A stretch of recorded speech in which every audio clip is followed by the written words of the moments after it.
My name is no, my sign is no, my number is no. You need to let it go, you need to let it go, need to let it go. Now to the I to the no, no, no. My name is no, my sign is no, my number is no. Hey guys, I'm Joy and welcome back to my channel again, and today I'm going to do a review. Pero sa pagkakataon na to, pero sa time na to, i-review ko dalawang product na magkaparehas ang gamit, which is the Bilena Advanced Makeup Remover Eye and Lip and the Sansan Makeup Remover Wipes. So let's see kung alin ang mas effective sa kanilang dalawa. So let's head on to the video. So this one is the Sansan Makeup Remover Wipes. Meron siyang 20 pulls at meron siyang ganyan na ganap. Wait lang. Meron siyang ganyan na ganap para hindi mag-dry yung kanyang laman. And I got this for 40 pesos kasi sale siya. Pero ang original price niya is 60 pesos. And ang mga claims niya dito, it is unscented and alcohol-free. Cotton is soft makeup remover wipes and ensure gentle cleansing, convenient and easy to carry, resealable pack.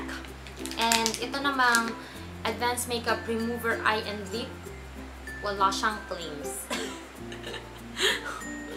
Wala siyang claims, and I have tried this. Hindi ko lang in-upload yung vlog ko na yun, guys, kasi ang pangit talaga ng itsura ko doon. Kasi yung mata ko as in super humapdi dahil dito. So natatakot akong i-review ito ngayon sa harap nyo kasi ayoko nang maulit na mag-reddish yung mata ko. So let's hope na hindi maulit yun. Baka naman, you know, yung ginamit ko ng Nuno product ay hindi maganda, hindi sila nag-match. So let's see. Cross fingers. Ayan. So ang price naman nito ay 95 pesos for 80 ml or 2.7 ounce. So yan. So with this one, you need, of course, a cotton pad or a cotton balls. But of course, this one, kahit saan mo siya dalhin, meron na siya. Pag tinatamad ka, pwede na to. So, let's see. By the way, I'm wearing foundation right now. And yung lipstick ko is from Avon, which is, sabi nila, mahirap na matanggal. Yun yung mga classic na lipstick. And I have yung eyeliner ko ay waterproof. Of course, my mascara is also waterproof. So, let's see kung ano ang mangyayari dito. So, let's do the half and the half. Let's try one pool. Ayan. Yung kanyang pool ay para siyang may texture. Na para siyang foamy texture na may dot. So, maganda siya. Ayan. So, yan siya. So, let's start with the brows. Usually pala to, tinutupi ko munang ganyan. Para yung one side. Ooh. Carry bells. Carry bells. Oh my God.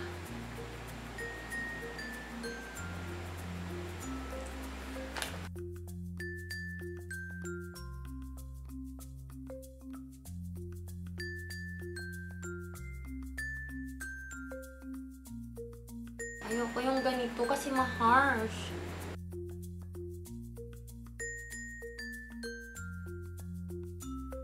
So, ayan guys, natanggal naman niya ang aking mga eye makeup. So, ito na siya. Ito na ang nangyari. Pero, ang dami kong ganon na ganap. Ang dami kong wipe pa para matanggal niya. And, gusto ko sana yung hindi masyadong madaming ganon. Kasi harsh to sa skin. Kasi ito yung thinnest skin dito sa ating katawan.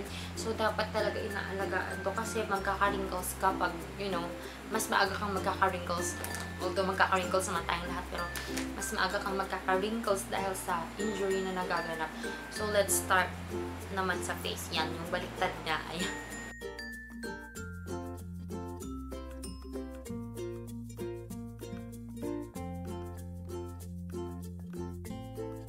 So, ayan na siya. Ganyan siya ka-dirty. Parang hindi ko pa natanggalan yung ilong ko.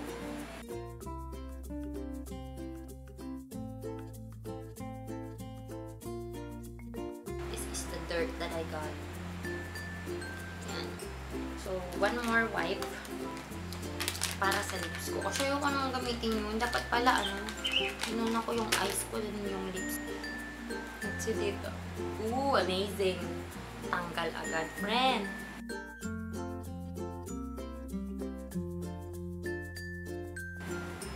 O, diba? Sayang pa yung ibang wipes. So, pang ano ko na lang ito mamaya. Ganyan ko pa nga kung may makukuha ako.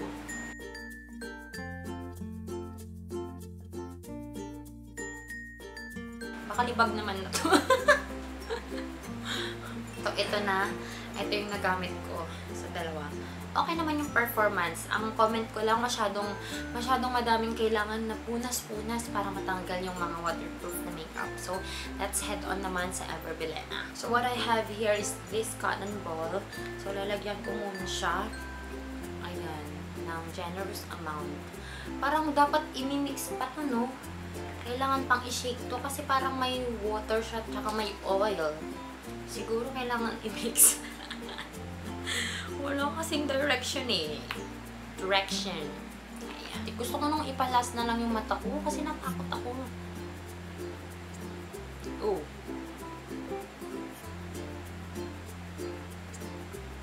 Nice din. Pero pumunta dun yung lipstick ko. Ayan. Tsaka nananasahan ko yung makeup remover, tas pumunta na dun yung ibang lipstick ko, oh. Oily kasi. Okay, next.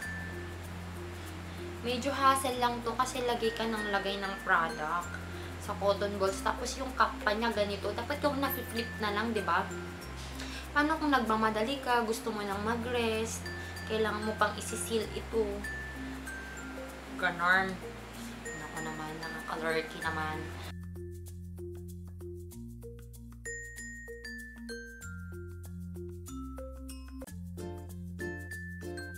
Kaya naman, dami.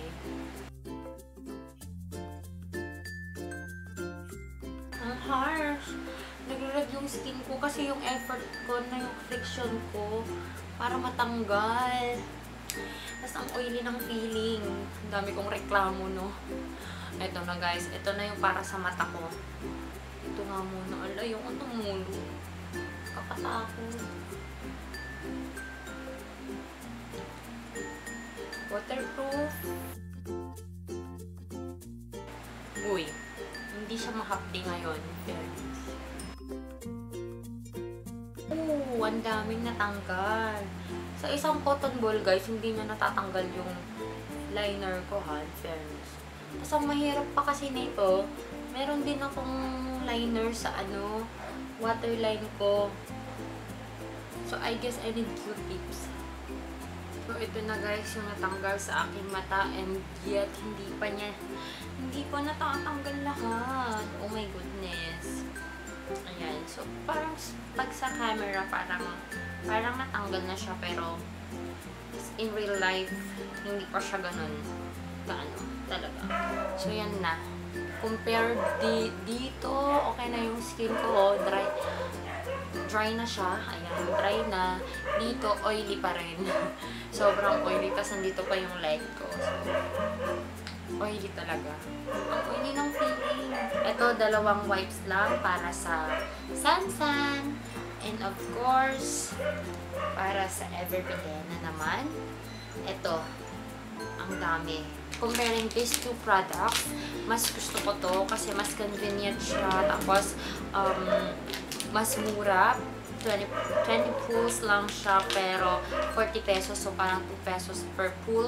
Tapos, ito, 95 pesos. Kaya lang, you need to buy cotton balls or cotton pad. At saka, ang dami mong nagagastos na product kasi paulit-ulit kang naglalagay. At saka, ayoko kasi itong oily na feeling. And mind you guys, ha, yung first na ginamit ko, to nung isang time na gumagawa ko ng video ko, tagtanggal ako ng eye makeup ko. Sobrang sakit sa mata ko, as in nag-red siya na hindi ko maintindihan kung anong nangyari sa eyes ko. So, ayun.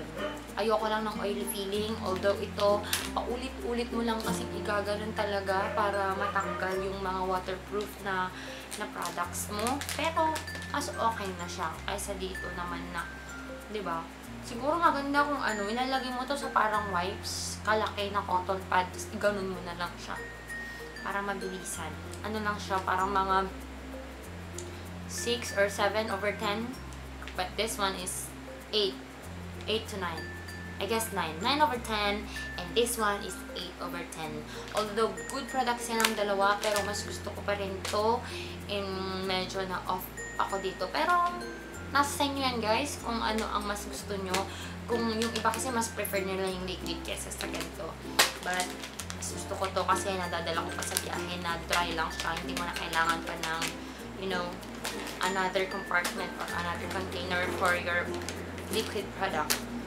So that's it guys. That is for my review, and I hope you like this review. If you want me to do more reviews, please thumbs up this video and subscribe if you haven't subscribed yet. And I'll go now and wash my face. So see you guys in my next video. Bye.